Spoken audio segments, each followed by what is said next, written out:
হল ছাড়ার সিদ্ধান্ত আসলে আমি কেন হল ছাড়বো? হলে থাকা আমার অধিকার। কোন যুক্তিতে হলকে বন্ধ করা হবে? কি এমন হয়েছে যে হলকে বন্ধ করতে হবে? কি এমন যুক্তি যে আমার এই পুলিশ এবং বিজিবি রাখা হয়? যেই বিজিবি আমার সীমান্ত রক্ষা করতে পারে না, সেই বিজিবি এসে আমার ঢাকা বিশ্ববিদ্যালয়ে দাঁড়াবে কেন? বিভিন্নভাবে প্রেশারাইজ করা হচ্ছে, কিন্তু আমি এখান থেকে সরছি না।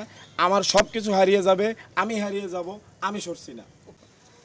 পরিস্থিতিটা আসলে মানে কি অবস্থায়? ঢাকা বিশ্ববিদ্যালয়ে এই মুহূর্তে যে পরিস্থিতি চলছে সেটা হলো ঢাকা বিশ্ববিদ্যালয়ের সকল হল থেকে রাজনৈতিক যে ব্যক্তিত্ব যারা হলো আমাদের দীর্ঘদিন টর্চার করেছে, আমাদেরকে বিভিন্ন সময় শিক্ষার্থীদের আহত এবং নিহতও করেছে, তো সেই সমস্ত কুলাঙ্গারকে হল থেকে শিক্ষার্থীরা বিতাড়িত করেছে। আর এইখানে প্রত্যেক শিক্ষার্থী এই মুহূর্তে খুবই উত্তেজিত। ঢাকা বিশ্ববিদ্যালয়ে সব জায়গায় উত্তেজনা বিরাজ করছে। কালকে থেকে আপনারা দেখেছেন আমার 6 জন ভাইকে সারা দেশে নিহত করা হয়েছে। তো শিক্ষার্থীরা কখনোই এটা মেনে নিতে পারেনি, শিক্ষার্থীরা এমনকি প্রধানমন্ত্রীর বক্তব্যও মেনে নিতে পারেনি। প্রধানমন্ত্রী মূলত এই জন্য দায়ী। আমাদের আজকের কর্মসূচি গায়েবানা জানাজা এবং বিক্ষোভ মিছিল হবে, সেটা 2টার পরে 2:30টার দিকে হবে রাজু ভাস্কর্যের পাদদেশে। সেটা তারপরে আরও অনেক কিছু আপডেট পাবেন, তবে আপাতত আমাদের কিছু কাজ আছে, সেই কাজগুলো আমরা করতে চাই।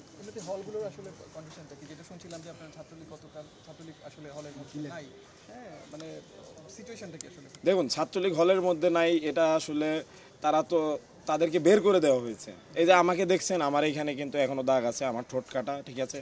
তো আমি যদি বলি তো আমাকে কিন্তু তারা মেরে ফেলার হুমকি দিয়েছে, আমার গলা নামিয়ে দেবে, এই সেই অনেক কিছু হয়েছে। এই যে এখনও আমার ফোনে কল আসছে, বা আমার বাবাকে প্রেশারাইজ করা হয়েছে। আমার বাবা একজন রাজনীতিবিদ, তিনি হলেন বাংলাদেশ আওয়ামী লীগের একজন পোস্টেড নেতা। তো খুব স্বাভাবিকভাবেই তার বাসায় গিয়েছে এলাকার স্থানীয় প্রতিনিধিরা, বিভিন্নভাবে প্রেশারাইজ করা হচ্ছে, কিন্তু আমি এখান থেকে সরছি না। আমার সব কিছু হারিয়ে যাবে, আমি হারিয়ে যাব, আমি সরছি না। ওকে, আচ্ছা, সিন্ডিকেটের মিটিং হয়েছে এবং যে কোনো সময় আসলে ইউনিভার্সিটি বন্ধ হবার এক ধরনের আছে, এটা খুবই স্বাভাবিক, এটা খুবই স্বাভাবিক, তাদের সিদ্ধান্ত হতেই পারে। কারণ আলটিমেটলি সিন্ডিকেট চলে, বা ঢাকা বিশ্ববিদ্যালয়ের শিক্ষক সমিতি বলেন, যত শিক্ষক সমিতি আছে, তারা এই যে হলে যেভাবে ছাত্রলীগ দখল করে রেখেছে, সেখানেও কিন্তু দলীয়করণ করা হয়েছে, সেখানেও কিন্তু একক দলীয় নির্দেশে তারা পরিচালিত হয়। তো খুব স্বাভাবিকভাবে আমাদের আন্দোলনকে দমানোর জন্য যা যা করা দরকার তারা এই মুহূর্তে ব্যবস্থা নিচ্ছে, কিন্তু ছাত্ররা তা কখনোই হতে দেবে না এবং ছাত্র সমাজ তা প্রত্যাখ্যান করে। হল ছাড়ার সিদ্ধান্ত আসলে আপনি ছাড়বেন? হল ছাড়ার সিদ্ধান্ত আসলে আমি কেন হল ছাড়বো? হলে থাকা আমার অধিকার। কোন যুক্তিতে হলকে বন্ধ করা হবে? কি এমন হয়েছে যে হলকে বন্ধ করতে হবে?